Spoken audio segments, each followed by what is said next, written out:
கடவுளின் அன்பும் அமைதியும் கிறிஸ்துவின் அருளும் தூயாவின் நட்புறவும் உங்கள் அனைவருக்கும் என்றும் எப்பொழுதும் இருப்பதாக.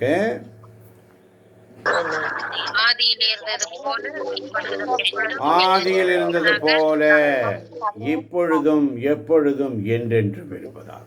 ஆதியில் இருந்தது போல, ஆதியில் இருந்த அன்பு இப்பொழுதும் எப்பொழுதும் என்றென்றும் இருப்பதாக.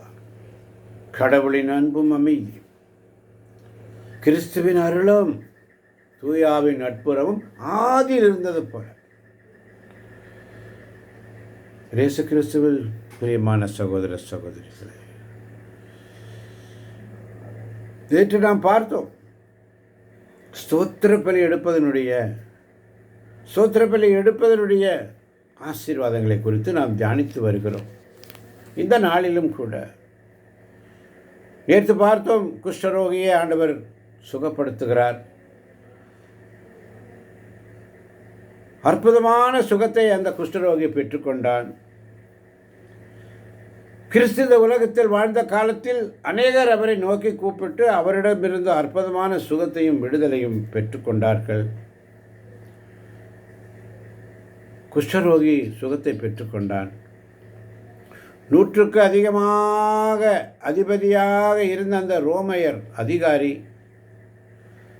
திமிர்வாதத்தினால் கொடிய வேதனைப்பட்டு கொண்டிருந்த தன்னுடைய வேலைக்காரனுக்காக இயேசு கிறிஸ்துவனிடத்தில் வேண்டிக் கொண்ட பொழுது அந்த நொடி பொழுதே அந்த வேலைக்காரனுக்கு ஆண்டவர் சுகத்தை கொடுத்தார். மத்தேயு நற்செய்தி 14ஆம் அதிகாரத்திலே வாசிக்கிறோம், தூய பேதுரு இயேசு கிறிஸ்துவை நோக்கி கடல் மீது நடந்து போய் கொண்டிருந்த சமயத்தில் சூழ்நிலையை பார்த்து பயந்து திடீரென்று கடலுக்குள் ஆழ்ந்தபோது, ஆண்டவரே என்னை ரட்சியம் என்று சொல்லி அவன் இயேசு கிறிஸ்துவை நோக்கி அவன் கூப்பிட்டான். அப்பொழுது அவர் தன்னுடைய கரத்தை நீட்டி பரிசுத்த பேதுருவை நம்முடைய கரத்தால் தூக்கி ரட்சித்தார். மத்தேயு நற்செய்தி 15ஆம் அதிகாரத்தை வாசித்து பாருங்கள். ஒரு கனானிய ஸ்திரீ அசுத்த ஆவியின் போராட்டத்தினால் வேதனைப்பட்டு கொண்டிருந்த தன் மகளுக்காக, இயேசுவே தாவீதின் குமாரனே என்னுடைய மகளுக்கு இறங்கும் என்று சொல்லி கூப்பிட்ட பொழுது இயேசு கிறிஸ்து அவருடைய மகளுக்கு அற்புதமான விடுதலையை கொடுத்தார்.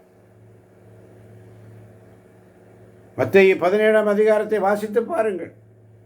ஒரு தகப்பன் பிசாசின் பிடியில் சிக்கி வேதனைப்பட்டு கொண்டிருந்த அந்த மகனுக்காக, இயேசு என் மகனுக்கு இரங்கும் என்று சொல்லி அவரிடத்தில் வேண்டிக் கொண்ட பொழுது அந்த மகனுக்கு அற்புதமான விடுதலை கொடுத்தார். இப்படியாக இயேசு கிறிஸ்து தன்னை நோக்கி கூப்பிட்ட யாவருக்கும் விடுதலையும் சுகத்தையும் கொடுத்து அவர்களை ஆசீர்வதித்தார். இன்றைக்கு ஆண்டவரே, இன்றைக்கு உங்களுக்கும் அவர் அற்புதங்களை செய்வார். ஆமென். இயேசுவே என்று அவருடைய நாமத்தை சொல்லி அவரை நோக்கி கூப்பிடுங்கள். அவ்வளவுதான். நீ எதை குறித்தும் பயப்படாது. அல்லேலூயா. இயேசுவே என்று அவருடைய நாமத்தை சொல்லி அவரை நோக்கி கூப்பிடுங்கள். அவ்வளவுதான். நீங்கள் அற்புதத்தை பெற்றுக்கொள்வீர்கள். அல்லேலூயா. அப்படியாக தான் நாம் அவரை நோக்கி கூப்பிடுகிற சமயத்தில் ஸ்தோத்திர பலியிட்டு கூப்பிட வேண்டும் என்று ஆண்டுடைய வார்த்தை சங்கீதம் 50:14-15 வழியாக நமக்கு எடுத்து சொல்லப்படுகிறது. ஒவ்வொரு நாளும் இந்த சங்கீதம் 50:14-15 கடந்த 2 நாட்களாக தியானித்தாலும் இன்றும் அதை வாசிக்கும்படியாக உங்களை அன்போடு அழைக்கிறேன். சங்கீதம் 50:14-15. யாராவது ஒருவர். கடவுளுக்கு நன்றி பலி செலுத்துங்கள், உன்னதற்கு உங்கள் நேர்ச்சைகளை நிறைவேற்றுங்கள். துன்ப வேளையில் என்னை கூப்பிடுங்கள், உங்களை காத்திடுவேன், அப்போது நீங்கள் என்னை மேன்மைப்படுத்துவீர்கள். ஆமென், ஆமென். துன்ப வேளையில் என்னை நோக்கி கூப்பிடு என்றேன். எந்த துன்ப வேளையிலும் கருத்தாய் விசாரித்து என்றும் கனிவோடு என்னை தேற்றிடுமே. திருப்பாதம் நம்பி வந்தோம், கிருபை நிறை இயேசுவே. உமதன்பை தேடி வந்தோம், தேவ சமூகத்திலே சொல்றேன். கர்த்தருக்கு, ஆண்டவருக்கு, இயேசு கிறிஸ்துவுக்கு ஸ்தோத்திர பலியிட்டு. எப்படி ஸ்தோத்திர பலியிட்டு என்றால் அது என்ன பலி? நன்றி பலி. அது எங்கே போய் செலுத்துவது? கர்த்தர் செய்த நன்மைகளை ஒரு நாளும் மறவாதே. ஆத்துமாவே நன்றி சொல்லு, முழு உள்ளத்தோடே. எப்படி? கர்த்தர் செய்த நன்மைகளை நினைத்து அவரை ஸ்துதித்து ஸ்தோத்திரம் சொல்லுவது என்றுதான் அர்த்தம். அல்லேலூயா. அதனால்தான் சங்கீதம் 103:1-2 வாசிக்கிறோம். வாசிக்க கேட்போமா? சங்கீதம் 103:1-2. என் உயிரே ஆண்டவரை போற்றிடு, என் முழு உள்ளமே அவரது திருப்பெயரை ஏத்திடு. என் உயிரே ஆண்டவரை போற்றிடு, அவருடைய கனிவான செயல்கள் அனைத்தையும் மறவாதே. ஆமென். என் உயிரே ஆண்டவரை போற்றி. என் உசுர் இருக்குதுன்னா நான் ஆண்டவரை போற்றிடுவேன். அல்லேலூயா. ஆத்துமாவே நன்றி சொல்லு, முழு உள்ளத்தோடே. ஆண்டவருக்கு ஸ்தோத்திர பலியிட்டு என்றால் என்ன பலி? எங்கே போய் செலுத்துவது என்றால் கர்த்தர் செய்த நன்மைகளை நினைத்து எங்கே இருக்கிறோ அங்கேயே. அல்லேலூயா. எங்கே இருக்கிற அங்கேயே அப்படியே கரம் விரித்தவராய் ஆண்டவர் சமூகத்தில் அப்பா பிதாவே என்று சொல்லி இந்த பரிசுத்த நாள், ஓய்வு நாளை தந்தீரே, மக்கு ஸ்தோத்திரம் ஆண்டவரே. இந்த அருமையான காலை பொழுதில் எங்களை ஒருமனதாய் நீர் கூட்டி சேர்த்தீரே, மக்கு ஸ்தோத்திரம் ஆண்டவரே. உமக்கு நன்றி சொல்லி செலுத்துவதற்காக எங்களை இந்த காலை பொழுதிலே அழைத்திருக்கிறீரே, உமக்கு ஸ்தோத்திரம் ஆண்டவரே. எங்களை ஆசீர்வதிப்பதற்காக எங்களை தட்டி எழுப்பி அமரச் செய்தீரே, உமக்கு ஸ்தோத்திரம் ஆண்டவரே. கர்த்தர் செய்த நன்மைகள், இந்த மூச்சு நின்று போயிருந்தா காலையில் எந்திரிக்காம எல்லாமே முடிஞ்சு போயிருக்கும். அவரை ஸ்துதித்து ஸ்தோத்திரம் சொல்வதுதான் அர்த்தம். அதாவது கடவுளுக்கு நன்றி பலி செலுத்துவது.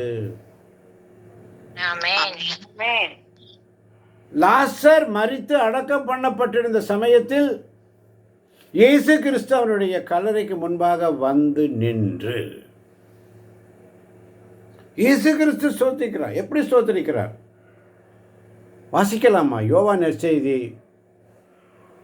11:41. ஆமென். அப்போது அவர்கள் கல்லை அகற்றினார்கள். இயேசு அன்னார்ந்து பார்த்து, தந்தையே, நீர் என் வேண்டுதலுக்கு செவி சாய்த்ததற்காக உமக்கு நன்றி கூறுகிறேன். நீர் எப்போதும் என் வேண்டுதலுக்கு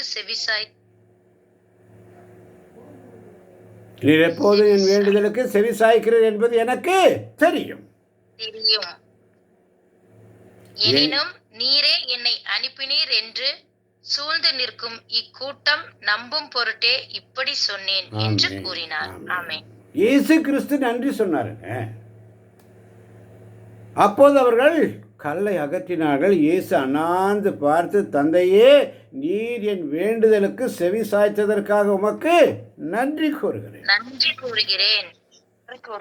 இதுவரை செய்த பாடலாம் அந்த பாடல் வரிகளை. ஆமென். இதுவரை செய்த செயல்களுக்காக இறைவா உமக்கு நன்றி நன்றி. இதுவரை செய்த செயல்களுக்காக இறைவா உமக்கு நன்றி. ஒவ்வொரு நிலமாக இருந்த என்னை விளை நிலமாக மாற்றிய உம்மை, ஒவ்வொரு நிலமாக இருந்த என்னை விளை நிலமாக மாற்றிய உம்மை, அலைக்கடல் அலைந்து ஓய்கின்ற வரையில், அலைக்கடல் அலைந்து ஓய்கின்ற வரையில் நாவினால் புகழ்ந்து பாடுவின் நன்றி, நாவினால் புகழ்ந்து பாடுவின் நன்றி. இதுவரை செய்த செயல்களுக்காக இறைவா உமக்கு நன்றி. ஆமென். ஆமேன் ஆமேன் ஆமேன். பிதாவே, எல்லாரும் ஒரு ஆமேன் சொல்லுங்க பார்க்கலாம், சத்தமாக வாய்களை வைக்கிறாங்க. ஆமென் ஆமென் ஆமென் ஆமென் ஆமென். இயேசு கிறிஸ்து ஸ்தோத்திர பலி எடுத்தாருங்க. எத்தனை பேர் விசுவசிக்கிறீங்க? ஆமென். விசுவசிச்சு தான் ஆகணும். வசனம் சொல்லுது, யோவான் 11:41. இயேசு அண்ணார்ந்து பார்த்து, தந்தையே, நீர் என் வேண்டுதலுக்கு செவி சாய்த்ததற்காக உமக்கு நன்றி. அவருடைய காரியம் நடக்கிறதுக்கு முன்பதாகவே என்னுடைய வேண்டுதலுக்கு நீர் செவி சாய்த்து விட்டீரே, உமக்கு நன்றி என்று சொல்லுகிறார். அல்லேலூயா. ஜெபிப்பதற்கு முன்பதாகவே எனக்கு இந்த காரியம் நடந்துருச்சு என்று சொல்லி வெற்றியோடு ஜெபிக்கணும், இயேசு போல. ஆமென். அதுதாங்க வேணும்.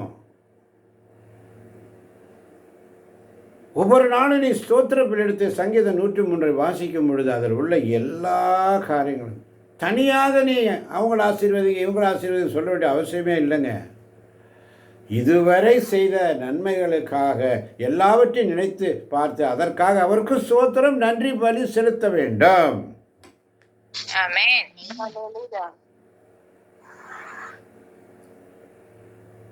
நம்முடைய ஜெபம் தப்பா இருக்குதுங்க. இயேசுடைய ஜெபம் எப்படி இருக்கு பாருங்க. தானியேலுடைய ஜெபத்தில் எப்படி இருக்குது? ஜெபிப்பதற்கு முன்பதாகவே கட்டளை பிறந்தது. ஜெபிப்பதற்கு முன்பதாகவே ஆசீர்வாதம் உன் மேல் இருக்கிறது. அதை கொடுங்க, இதை கொடுங்க, ஆசீர்வதிங்க, இவங்களும் ஆசீர்வதிங்க, அவங்களும் ஆசீர்வதிங்க. வேண்டாம், நீங்கள் நன்றி பலி மாத்திர ஸ்துதி போட்டோம். ஸ்துதி ஸ்துதி ஸ்துதி ஸ்துதி ஆராதனை, அல்லேலூயா அல்லேலூயா ஆராதனை, ஸ்துதி ஸ்துதி ஸ்துதி ஸ்துதி ஆராதனை, அல்லேலூயா அல்லேலூயா ஆராதனைன்னு சொல்லி, அதாவது பிதாவே, இதற்கு முன்பு நான் ஜெபித்த போதெல்லாம் என் ஜெபத்திற்கு நீர் பதில் கொடுத்தீர். அந்த விசுவாசம், அந்த விசுவாசம் நமக்குள்ள வேண்டும். இதுவரை கர்த்தர் நமக்கு செய்த நன்மைகளை குறித்து, நன்மைகளை எல்லாம் நினைத்து பார்த்து அதற்காக அவருக்கு ஸ்தோத்திர பலி சொல்லி நன்றி பலி செலுத்துங்க. அதுதான் ஆண்டவர் விரும்புகிறார். இயேசு ஜெபிக்கிறார் பாருங்க. பிதாவே, இதற்கு முன்பு நான் ஜெபித்த போதெல்லாம் என் ஜெபத்திற்கு நீர் பதில் கொடுத்தீர், அதற்காக உமக்கு ஸ்தோத்திரம், ஆமென் என்று சொல்லிதான் தன்னுடைய ஜெபத்தை ஆரம்பித்தார். ஆகவே நாமும் அவரை போல இதுவரைக்கும் ஆண்டவர் நமக்கு செய்த நன்மைகளை எல்லாம் நினைத்து பார்த்து அதற்காக அவருக்கு ஸ்தோத்திர பலி சொல்லி நன்றி பலி செலுத்துவோம், செலுத்த வேண்டும், செலுத்துவேன். அல்லேலூயா. நீங்கள் அப்படி செய்யும் பொழுது அவர் மீது உள்ள உங்கள் விசுவாசத்தை நீங்கள் அறிக்கையிடுகிறீர்கள். அல்லேலூயா என்ற அர்த்தம் அதுதாங்க விசுவாசம். அந்த விசுவாசம் தான் இயேசுவிடமிருந்து உங்களுக்கு அற்புதத்தை கொண்டு வரும். எனக்கு நீர் செய்தீரே, மறவாமல் நினைத்தீரையா, மனதார நன்றி சொல்வேன். என்னை மறவாமல் நினைத்தீரையா, மனதார நன்றி சொல்வேன். இரவும் பகலும் என்னை நினைந்து இதுவரை நடத்தினீரே, நன்றி நன்றி ஐயா. தடைகளை உடைத்தீரையா, தள்ளாட விடவில்லையே. எல்லா தடைகளையும் உடைத்து தடைகளை அகற்றுகிறார்கள் லாசரு. மார்த்தா சொல்றா, ஐயோ இறந்து போன சகோதரியான மார்த்தா சொல்றா, ஆண்டவரே 4 நாள் ஆயிற்று, நாற்றம் அடிக்குமே, 4 நாள் ஆயிற்று, நாற்றம் அடிக்குமே.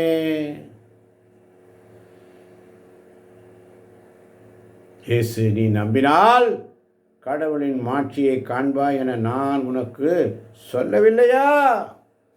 ஆமென்.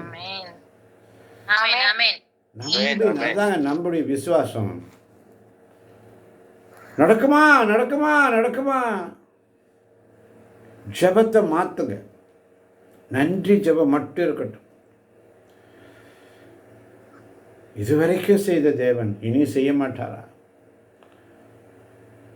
அவரை போல இதுவரைக்கும் ஆண்டவர் நமக்கு செய்த நன்மைகளை எல்லாம் நினைத்து பார்த்து அதற்காக அவருக்கு ஸ்தோத்திர பலி சொல்லி நன்றி பலி செலுத்த வேண்டும். நீங்கள் அப்படி செய்யும் பொழுது அவர் மீது உள்ள உங்கள் விசுவாசத்தை அறிக்கையிடு. அதான் விசுவாச பிரமாணம் சொன்னோம் தொடக்கத்தில்.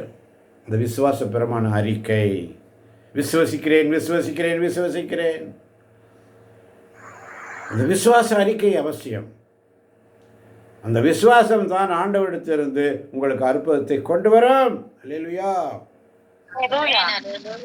எனவே நாம் ஜெபிக்க ஆரம்பித்த உடனேயே நம்முடைய காரியங்களை எல்லாம் கர்த்தரிடத்தில் சொல்லி கொண்டிருக்காதபடி, மீண்டும் சொல்லுகிறேன், ஜெபிக்க ஆரம்பித்த உடனேயே நம்முடைய காரியங்களை எல்லாம் கர்த்தரிடத்தில் சொல்லி கொண்டிருக்காதபடி முதலாவது அவருக்கு ஸ்தோத்திர பலி. அல்லேலூயா. அவரை நோக்கி கூப்பிட வேண்டும். அப்பொழுது கர்த்தர் அதை பார்த்து நம்முடைய ஜெபத்திற்கு பதில் தருவார். அவங்கள ஆசீர்வதிங்க, இவங்கள ஆசீர்வதிங்க, தயவு செய்து வேண்டாம். நம்முடைய ஜெபங்கள் மாற்றப்படணும். இந்த பழைய குறிப்பீட்டில், பழைய புஸ்தகத்தில், பழைய பிரிண்டட் புக்கில் எல்லாம் ஜெபம் அன்று அறியாமையில் வாழ்ந்த காலத்தில் இன்று அறிந்திருக்கிறோம். இன்று பைபிளை எடுத்து நம்ம கையில் கொடுத்துருக்குறாங்க. நம்ம வாசிக்கிறதுக்கு நமக்கு பெர்மிஷன் இருக்குது. நம்ம கையில் இறை வார்த்தை உன் வாயில், உன் கையில், உன் இதயத்தில் உள்ளது. இப்போ சத்தியத்தை அறிவீர்கள், சத்தியம் உங்களை விடுதலையாக்கும். அல்லேலூயா. ஒரு காலத்தில் தெரியாமல் இருந்தோம். அதனால தான் அந்த அறியாத தெய்வத்திற்கு என்று ஒரு கல் எழுதப்பட்டிருக்கிறது. பவுல் அந்த அறியாத தெய்வத்தை குறித்து ஒரு பெரிய மலை பிரசங்கத்தை செய்தார். அந்த அறியாத தெய்வத்தை குறித்து நான் உங்களுக்கு சொல்லுகிறேன் என்று சொல்லி திருத்தூதர் பணிகளிலே நேற்று கூட வாசித்தோம் என்பார்கள்.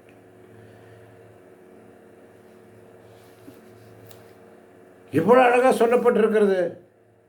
அந்த 100க்கும் அதிபதியான அந்த 100 தலைவன் எப்படி? 100 தலைவன் எப்படி? முழந்தாள் படி, ஆண்டவரே. குஷ்டரோகி வந்து எப்படி? நீர் விரும்பினால் எனக்கு சுகம் தர முடியும். அவருடைய சமூகத்தில் காத்திருக்கின்ற அருமை தேவச்சனமே. இந்த கனானிய ஸ்திரீ அசுத்தாவியின் போராட்டத்தினால் பிசாசின் பிடியில் சிக்கி வேதனைப்பட்டு கொண்டிருந்த தன் மகனுக்காக ஒரு தகப்பன், இயேசுவே என் மகனுக்கு இறங்கும் என்று சொல்லி ஜெபிக்கிறான். இப்படியாக இயேசு கிறிஸ்து தன்னை நோக்கி கூப்பிட்ட யாவருக்கும் விடுதலையும் சுகத்தையும் கொடுத்தவர்களை ஆசீர்வதித்தார். இன்றைக்கும் உங்களுக்கும் அவர் அற்புதம் செய்வார். அல்லேலூயா. இயேசுவே ஆண்டவர் என்று அவருடைய நாமத்தை சொல்லி அவரை நோக்கி கூப்பிடுங்கள்.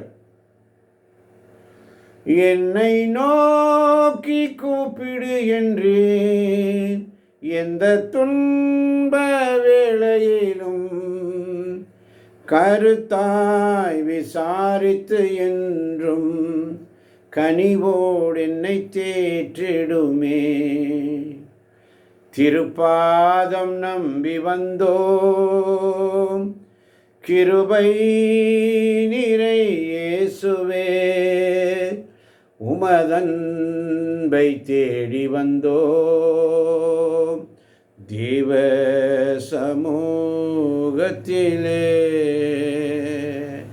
என்று சொல்லி ஓய்வு நாள், இந்த ஞாயிற்றுக்கிழமை ஓய்வு நாள்.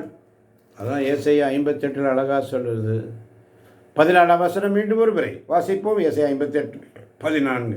அப்பொழுது ஆண்டவருக்கு ஊழியம் புரியும் மகிழ்ச்சியை பெறுவாய். நானோ மண்ணுலகின் உயர்விடங்களில் உன்னை வலம் வர செய்வேன். உன் மூதாதையாகிய யாக்கோபின் உரிமை சொத்தின் மூலம் உனக்கு உணவளிப்பேன். ஆண்டவரின் வாய் இதை உரைத்தது. ஆமேன். ஆமன். வாழ்ந்தவர்களே, ஒவ்வொரு நாளுடைய சமூகத்தில் உண்மையான வழிபாடு எது? கடவுள் விரும்பும் செயல்கள் எவை? கடவுளுக்கு மகிமை கொண்டு அவரை வழிபடுவதற்கு விடுதலையும் மகிழ்ச்சியான வாழ்வையும் தருபவை எவை என்ற கேள்விகளுக்கு ஏசாயா 58 நமக்கு சரியான பதிலை கொடுக்கிறது. ஹல்லேலூயா.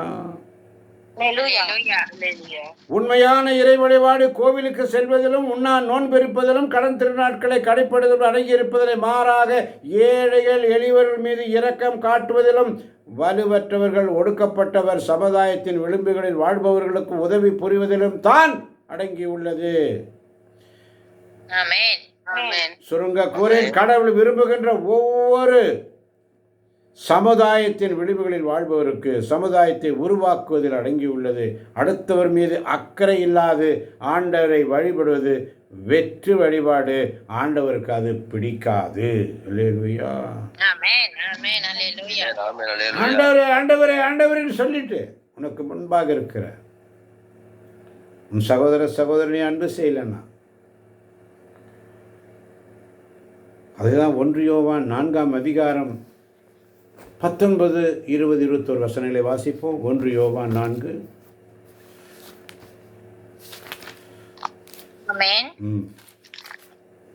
அவரே முதலில் நம்மிடம் அன்பு செலுத்தியதால் நாமும் அன்பு செலுத்துகிறோம். அவரே முதலில் நம்மிடம் அன்பு செலுத்தியதால் நாமும் அவரை அன்பு செலுத்துகிறோம். அல்லேலூயா. அல்லேலூயா. அவருக்கு அற்புதங்கள் எல்லாம் செஞ்சார். ஒவ்வொரு அற்புதத்தை பார்க்குறோம். மத்திய நட்சத்திரத்தில் பார்த்தோம், நிறைய அற்புதங்களை ஒவ்வொன்றும் செய்கிறாரு. நம்மிடையே அன்பு கூர்ந்ததால் நாம் அவரை அன்பு செய்தோம். ஏதோ ஒரு தேவைக்காக தான் அவரை தேடி போகிறோம். அல்லேலூயா. அவருடைய அற்புதங்களை நம்ம பார்க்குறோன்னா ஆண்டவர் தேட மாட்டோம். எனக்கு துன்பம் விடைந்தது என்னுடைய நன்மைக்கு. அற்புதத்துக்காக மட்டும்தான் ஆண்டவர் சமூகத்தில் வரோம். நம்ம எனக்கு இது வேணும், அது வேணும், இது வேணும், அது வேணும், இதை செய்யலையே அதை செய்யலையே புலம்ப முறுமுறுக்கிறோம். எத்தனை நன்மைகள் எனக்கு செய்தீர், எப்படி நன்றி சொல்வேன்? வாசிப்போமா? ஆமென். கடவுளிடம் அன்பு செலுத்துவதாக சொல்லிக்கொண்டு தம் சகோதரர் சகோதரிகளை வெறுப்போர் பொய்யர். கடவுளிடம் அன்பு செலுத்துவதாக சொல்லிக்கொண்டு தம் சகோதர சகோதரிகளை வெறுப்போர் பொய்யர்.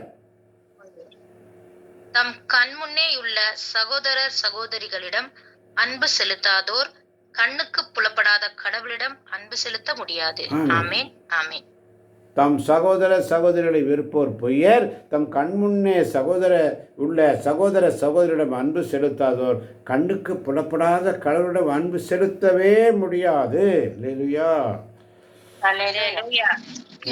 கடவுளிடம் அன்பு செலுத்துவோர் தம் சகோதரர் சகோதரிகளிடமும் அன்பு செலுத்த வேண்டும். அவரிடமிருந்து நாம் பெற்ற கட்டளை. அந்த கட்டளை வாசிக்கிறதுக்கு நமக்கு தயக்கம் வந்துருச்சு. அந்த கட்டளை வாசிக்கிறது நமக்கு வரதில்லை. ஏன்? காரணம் என்ன? என்னால் அனுசரிக்க முடியாது. கடவுளிடம் அன்பு செலுத்துவோர் தம் சகோதர சகோதரிடையும் அன்பு செலுத்த வேண்டும். இதுவே அவரிடம் இருந்து நாம் பெற்ற கட்டளை. ஆமென். அது நமக்கு அக்செப்ட் பண்ண முடியறதில்லை. காரணம் என்ன? நம்முடைய ஆத்மா உள்ள சரீரம் அதை ஏற்றுக்கிறது இல்லை. இன்னைக்கு ஆண்டவர்கிட்ட வேண்டுவோம், ஆண்டவரே ஆண்டவரே என் கர்த்தாவே தேவனே என்று சொல்லிக்கொண்டு கடவுளிடம் அன்பு செலுத்துவதை சொல்லிக்கொண்டு சகோதர சகோதரிகளை வெறுப்பர் பொய்யர். எனவே நம் கண்முன்னே உள்ள சகோதர சகோதரிகளிடம் அன்பு செலுத்துவோம். கடவுளிடம் அன்பு செலுத்துவதாக இருந்தால் சகோதர சகோதரிடமும் அன்பு செலுத்த வேண்டும் என்பதுதான் ஆண்டவருடைய கட்டளை என்பதை உணர்ந்தவர்களாக. அதனால தான் 1 யோவான் 4ஆம் அதிகாரம் 11ஆம் வசனம் மிக அழகாக சொல்லும். அன்பார்ந்தவர்களே, ஆமென். கடவுள் இவ்வாறு நம் மீது அன்பு கொண்டார் என்றால் நாமும் ஒருவர் மற்றவர் மீது அன்பு கொள்ள கடமைப்பட்டிருக்கிறோம். ஆமென். ஆமென். அன்பார்ந்தவர்களே, என் இயேசுவின் தேவ ஜனமே, கடவுள் இவ்வாறு நம் மீது அன்பு கொண்டார் என்றால் நாமும் ஒருவர் மற்றவர் மீது அன்பு கொள்ள கடமைப்பட்டிருக்கிறோம். 13ஆம் வசனம் இன்னும் அழகா சொல்லுகிறது. அவர் தமது ஆவியை நமக்கு அருளியதால் நாம் அவரோடு இணைந்திருக்கிறோம் எனவும் அவர் நம்மிடம் இணைந்திருக்கிறார் எனவும் அறிந்து கொள்கிறோம். ஆமென். அவர் தமது ஆவியை நமக்கு அருளியது. அதுதான் நிறைவான ஆவியானவரே, நீர் வரும்போது குறைவுகள் மாறுமே. அவர் வந்துட்டாருன்னா எல்லா குறைவும் போயிடும். அவர் வந்தால் சூழ்நிலை மாறும். ஆமென். அவர் வந்துட்டா எல்லா சூழ்நிலை மாறும். அவருடைய பிரசன்னை இங்கே வந்துச்சுன்னா நம்ம அப்படியே மிதந்துட்டு இருப்போம். அல்லேலூயா. ஹல்லேலூயா. அப்படியே ஒரு வைப்ரேஷன் நமக்குள்ள வரும். உச்ச தலைவர் உள்ள கால் வரும். ஒரு ப்ரெசன்ஸை நம்ம உணர முடியும். அல்லேலூயா. ஹல்லேலூயா. அதனால தான் 12ஆம் வசனம் சொல்லுது, கடவுளை எவருமே என்றுமே கண்டதில்லை. நாம் ஒருவர் மற்றவரிடம் அன்பு கொண்டுள்ளோம் என்றால் கடவுள் நம்மோடு இணைந்திருப்பார். அவரது அன்பு நம்மிடம் நிறைவு பெறும். ஆமென். ஆமென். கண்களை மூடி கரங்களை கூப்பிட்டு, அன்பை உருவான எங்கள் அருமை தகப்பனே,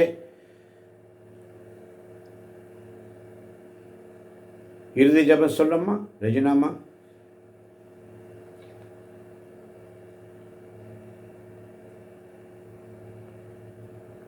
அப்பா பிதாவே, இந்த காலை பொழுதற்காக மட்டும் நன்றி செலுத்துகிறோம். சொல்லுங்க.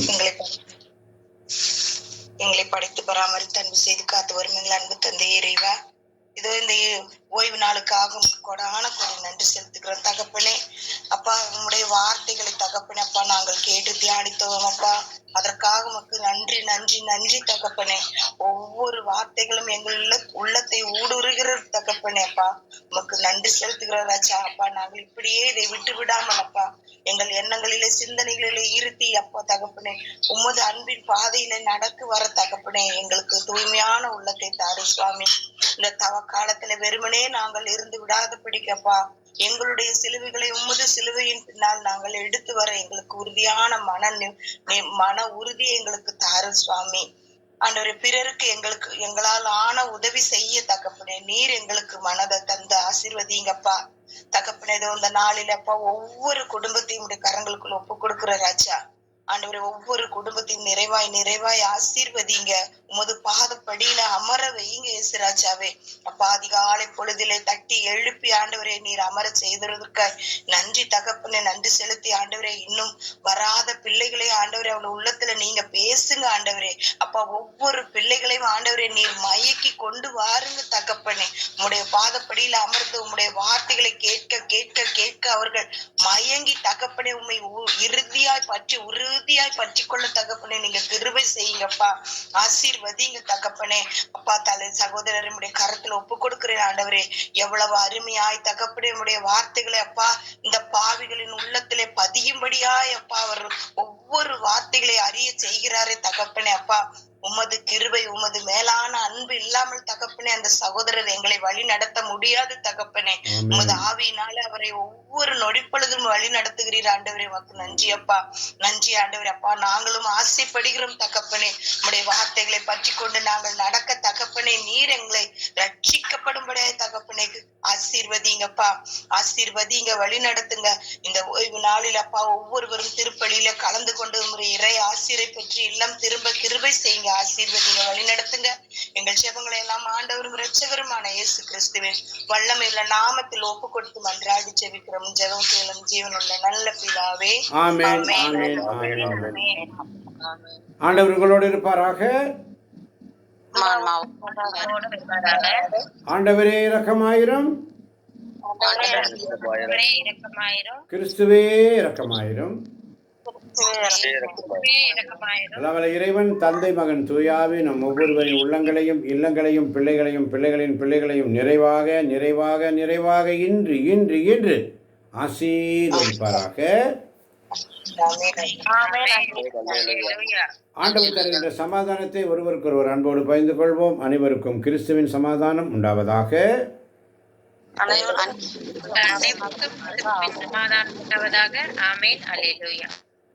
நீங்கள் வந்தமைக்காய் நன்றி. இந்த ஓய்வு நாளை நல்லபடியாக பயன்படுத்தி திருப்பலிக்கு சென்று தூய்மையான உள்ளத்தோடு ஆண்டவரை தரிசித்து ஆண்டவருடைய திரு உணவை உண்டு திரும்புவோம். மாலை ஆராதனை வேளையிலே எல்லோரும் தவறாமல் கலந்து கொள்ளும்படி உங்களை அன்போடு அழைக்கிறேன். இயேசுவின் நாமத்தில் பிதாவே. ஆமேன், ஆமேன், ஆமேன். ஆமென்.